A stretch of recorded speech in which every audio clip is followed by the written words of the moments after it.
राहुल गांधी जी ने एक ट्वीट किया था कि सुनामी की तरह एक खतरा, एक खौफ चीन से उठकर भारत की तरफ बढ़ रहा है, वो दुनिया को अपने आगोश में ले लेगा। लेकिन हम भारत के लोगों ने, हम बहुत समझदार लोग हैं, हमने चेहरे बना रखे हैं कि ये चेहरा कुछ बोलेगा तो इसका मजाक उड़ाएंगे, हंसेंगे, टैग दे रखे, नाम दे रखे और कुछ मानवता, महानता, ऐसे महानायकों के चेहरे भी गढ़ रखे कि जब वो बोलेंगे तो फूल ही झड़ेंगे। इनसे अच्छा, इनसे सच्चा, इनसे बढ़िया राष्ट्रभक्त, देशभक्त कोई नहीं है, क्योंकि हम बिना सोचे भेड़ चाल और भीड़ चाल में चलते। हमने ठप्पा लगा दिया कि ये महापुरुष है और वो पप्पू है। समय रहते परखो लोगों को, भारत से, हिंदुस्तान से बड़ा कुछ भी नहीं है कि बिना विचारे जो करे सो पाछे पछताए, काम बिगाड़े आपनो जग में होए हंसाए। चीन जब यहाँ से चीख चीख कर वहाँ की मौतें बता रही थी, वहाँ की कराह, वहाँ की पुकार बता रही थी, वहाँ की पीड़ाएं बता रही थी, वहाँ की नाकामयाबियां बता रही थी, वहाँ तो तानाशाही है साहब, जैसे मर्जी करके रौन के खत्म कर दो। हमारे यहाँ तो लोकतंत्र है। हमारी स्थिति, हमारी जीडीपी, हमारे अस्पताल क्या चीन से भी बड़े थे? क्या हम उस खतरे को हंसी मजाक में टाल सकते थे?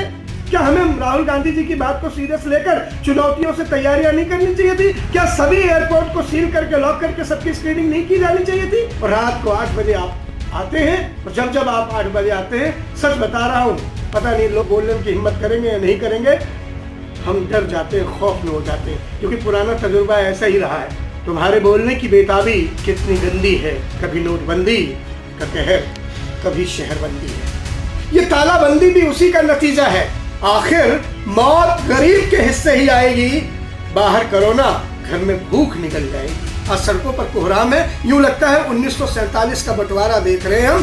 बोझ लिए, बच्चे गोद में लिए, पीठ पे पिट्ठू लिए, पैदल ही चल पड़े हैं लोग। एक उम्मीद है कि जिंदा रहे तो घर पहुंच जाए। जब कोरोना का कहर यहाँ बरस रहा था तो देश ने क्या क्या देखा है? कर्नाटक का नाटक देखा साहब हमने, एमएलए की खरीद फरोख्त देखी है, सत्ता का परिवर्तन देखा है, कुर्सी से उतारने बिठाने का खेल देखा है। क्या क्या पहरेदारी नहीं देखी हमने आपकी चौकीदारी में साहब। वो कुर्सी भी छीन रहे, घंटा भी बजा रहे हैं, और साहब देश को लॉकडाउन सिखा रहे हैं। कैसा लॉकडाउन है? वहाँ शिवराज जी की शपथ ग्रहण चल रही है, वहाँ योगी जी अयोध्या में घंटियां बजाकर रामलला को मूर्ति स्थापित कर रहे। जब देश के सारे मंदिर बंद हैं, सारे मस्जिद बंद हैं, हर घट में राम है, कहाँ चले जा रहे थे राम जी? लाइव टीवी, सच सबसे आगे। नमस्कार, आज गुफ्तगू करने आया हूँ कोरोना के कहर पर। कौन सा ऐसा कोना है जो कोरोना से अछूता है? कौन सी ऐसी जगह, हाट बाजार, चौबार, मंदिर, गुरुद्वारे, मस्जिद, अजान, घंटी, सब पर तालाबंदी है।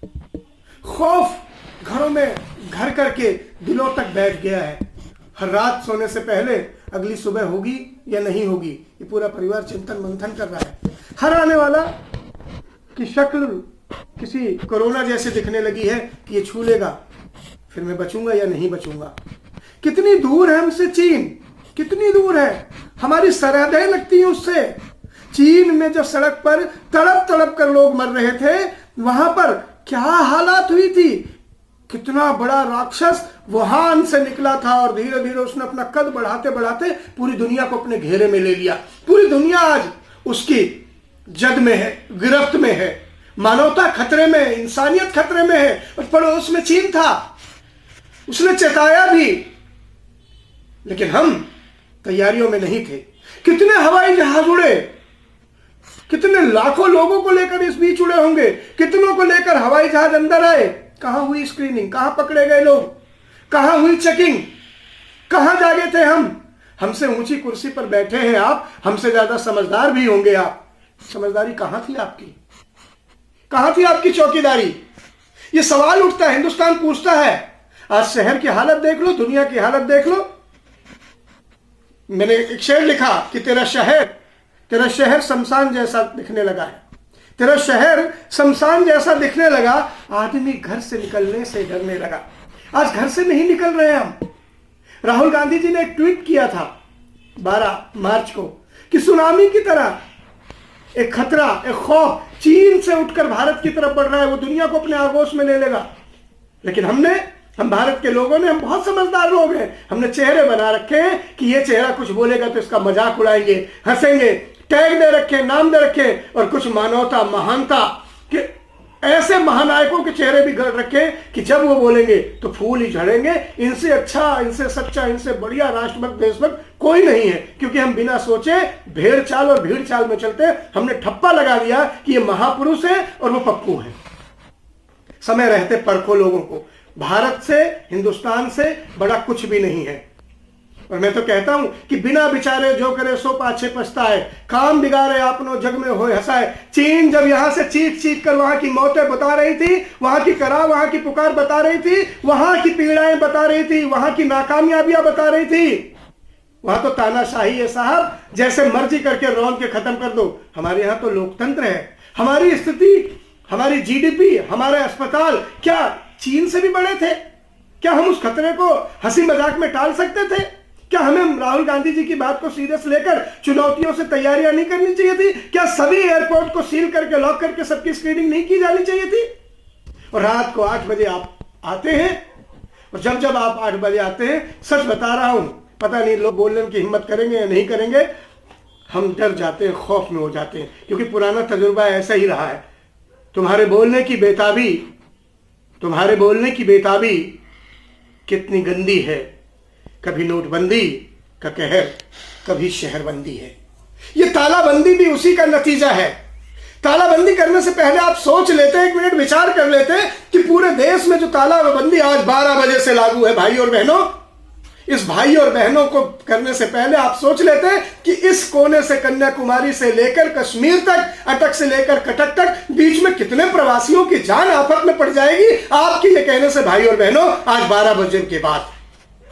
अरे 12 बजे के बाद कहां से जाएंगे वो लोग, कैसे जाएंगे वो लोग? आज सड़कों पर चल रहे हैं। और मैंने तो तब भी एक बड़ी बात कही थी, फेसबुक पर लिखा था, आखिर मौत गरीब के हिस्से में ही आएगी, आखिर मौत गरीब के हिस्से ही आएगी, बाहर कोरोना, घर में भूख निकल जाएगी।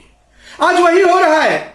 वो सड़क पर चलने को मजदूर मजबूर हैं, उनके कंधों पर बस्ता है, सामान है, जेब में छोटी छोटी पूंजियां हैं, होटल बंद, खाने को बंद, सड़क बंद, सड़क पर खाकी का खौफ, लात घूसों की बरसात, कहीं थप्पड़ पड़ रहे हैं, कहीं कोई मुर्गा रेस चलवा रहा है। किस बात की सजा मिल रही है? इस बात की कि बिना विचारे, बिना सोचे साहब आए, साहब ने फरमान जारी कर दिया, भाई और बहनों आज रात 12 बजे से।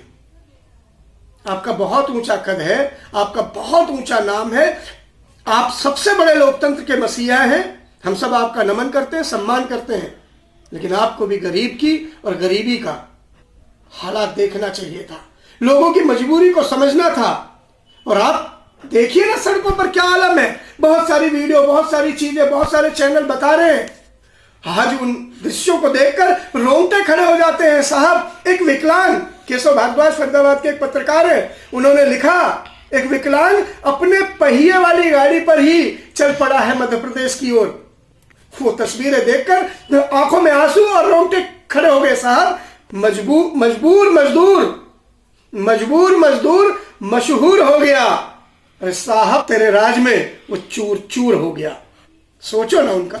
आज भी उनके लिए कोई व्यवस्था कर दो, अपने बिछड़ों से वो मिल जाए। गाड़ियां खड़ी हैं, बसें खड़ी हैं, ड्राइवर काम करने वाले हैं, स्वयंसेवी संस्थाएं हैं। फिर उन गरीबों पर, उन लाचारों पर किसने लाठियों का कहर बरप रहा है? क्यों उन्हें ऐसी व्यवस्था भी हम नहीं कर पा रहे कि उन्हें सुकून ने उन्हें भी एहसास कराएं कि गरीबी अभिशाप नहीं है, गरीबों के साथ भी लोग खड़े हैं।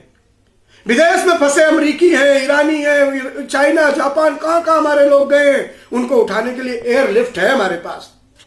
क्यों? वो अमीर के बच्चे हैं, वो बड़े लोगों के बच्चे हैं, वो पढ़ने बिजनेसमैन के लोग हैं, उन्हें एयरलिफ्ट कराया जाएगा। लेकिन यहां बस से शिफ्ट भी नहीं करा पाएंगे। जो गरीब है उनकी कौन सुनेगा? इस हिंदुस्तान को बनाने में गरीब का पसीना भी कहीं ना कहीं बहा होगा, कहीं ना कहीं छलका होगा। सच तो यह है कि इस दर्द की रात बहुत लंबी है, इस दर्द की रात बहुत लंबी है। शायद 21 दिन बाद सूरज निकले। 21 दिन का लॉकडाउन है, मानवता के लिए बहुत अच्छा कदम हो सकता है। मैं सराहना करता हूं, साधुवाद देता हूं। लेकिन इस 21 दिन की तालाबंदी के लिए आप 21 घंटे की मोहलत ही दे देते। 21 घंटे में आप व्यवस्था ही करा देते।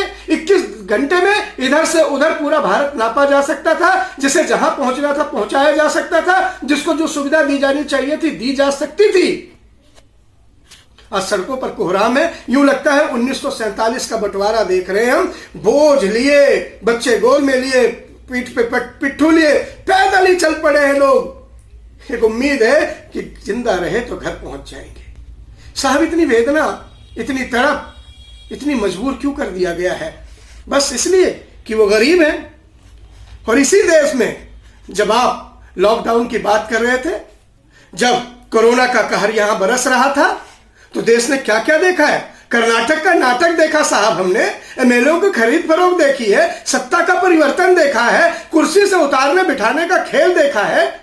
क्या क्या पहरेदारी नहीं देखी हमने आपकी चौकीदारी में साहब।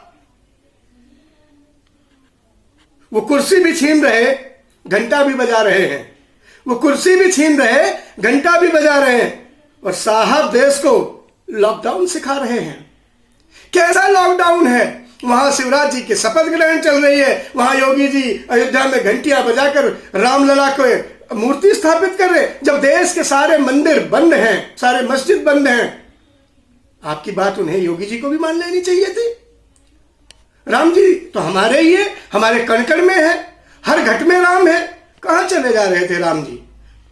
क्यों मानवता को शर्मसार कर रहे हैं? कहां चली जा रही थी मध्य प्रदेश की कुर्सी? कमलनाथ जी ने इस्तीफा दे दिया था। अरे 10 दिन बाद बैठ जाते, लॉकडाउन का सीमा पार बीत जाने देते, तब बैठ जाते, कुर्सी का परिवर्तन हो जाता। किस बात की बात बेताबी थी? किस बात की जल्दबाजी थी? साहब, आपको कोई बोल नहीं सकता, क्योंकि आप किसी को बोलने नहीं देंगे। मेरे भाई और बहनों, हमें संयम से काम लेना है। देश की विपरीत परिस्थिति में सबको मिलकर साथ देना है। अच्छा है, बुरा है, जैसा भी ये फैसला मानवता के लिए लिया गया है। जरूर बहुत सारे गरीब लोग इसकी बलि चढ़ रहे हैं, इस वेदना से जूझ रहे हैं। मेरा संवाद सिर्फ उन लोगों तक था कि सरकार चाहे तो कुछ भी कर सकती है, सरकार गरीब के साथ क्यों नहीं खड़ी होती दिखती? कि देशभक्ति का ऐसा मौका कभी ना आएगा, देशभक्ति का ऐसा मौका फिर कभी ना आएगा। घर में बैठा है जो, वही राष्ट्रभक्त कहलाएगा। आज राष्ट्रभक्ति का प्रमाण वही देगा जो घर में बैठा है, अपनी जिंदगी बचा रहा है, समाज की जिंदगी बचा रहा है, सबकी जिंदगी बचा रहा है। मुझे लग रहा है कि हम सबको इसे बड़ी सीरियसली पालन करना चाहिए। और देश की सरकार के जो इस कदम उठाया है, सोचे समझे जैसे भी उठाया है, भले ही लाखों गरीब बेसहारा मजदूर परेशान है, लेकिन मानवता को बचाने के लिए हमारी जिम्मेदारी बनती है और हमें इसे बचाना ही होगा। 21 दिन की बात है, हालात सुधरेंगे। दुआ करो, प्रार्थना करो, हाथ जोड़ो, खुदा से मांगो, अल्लाह से मांगो, रब से मांगो, भगवान से मांगो, राम से मांगो, कृष्ण से मांगो, जिसे भी जहां पूछते हो जानते हो मांगो। देश के लिए मांगो, मानवता के लिए मांगो, इंसानियत के लिए मांगो। लाइव टीवी, सच सबसे आगे।